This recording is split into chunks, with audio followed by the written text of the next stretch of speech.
Hi vlog! Kamusta? Mayong gabi. So, I'm so kilig ba? I'm so kilig. As in, ipakilig ko sa ko ang anak because I told her ba like, anak, I'm not okay. I think I'm not feeling well kay of course basta dugon tanaw, di jud ta feeling well. Basta dugon ta kay uwi kaayo ta as in. I know girls, kasabot mo na ako.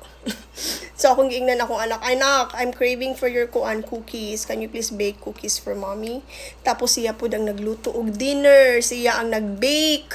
Kay ang mommy not feeling okay kay gidugo as in ganahan lang ko magligid-ligid, sakit akong tiil. Basta dugon ko sakit kay akong tiil as in. Kapoy siya, ganahan ako muligid, ganahan ako mukaon. So thank you baby for giving me my cravings. I'm so kilig. You're so sweet.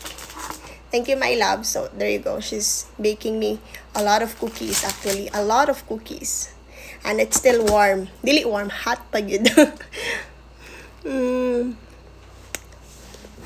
Ang so kilig sa akong anak eh. Is it yummy?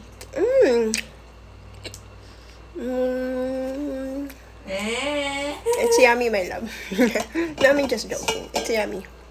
Thank you. Okay. Love you. Thank you.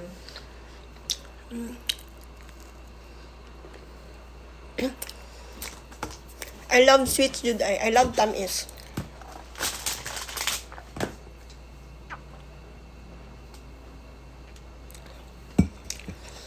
Lagan kay siya gibuhat karong adlaw, nagdo pa siya chores kay of course wala bi ako sa mood. So, dire sa balay kung kinsay galuto maupay mo hugas, so si baby di na maupod. Siya galuto, siya gahugas. Naghugas ko gamay kat akong gigamit. Pero tanan siya hugas sa iyang gigamit pagluto o pag-bake. I'm just so kilig, that's why I'm sharing it to you. My daughter is cooking food, cooking dinner and also baking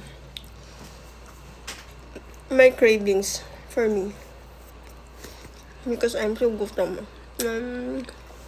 Ganina kay wala ko gigutom. Karon nga nagkaon ko gigutom ko. Akong baba naman crave ganina, dili akong tiyan. Lami siya, ganahan mo. Lami siya. Promise.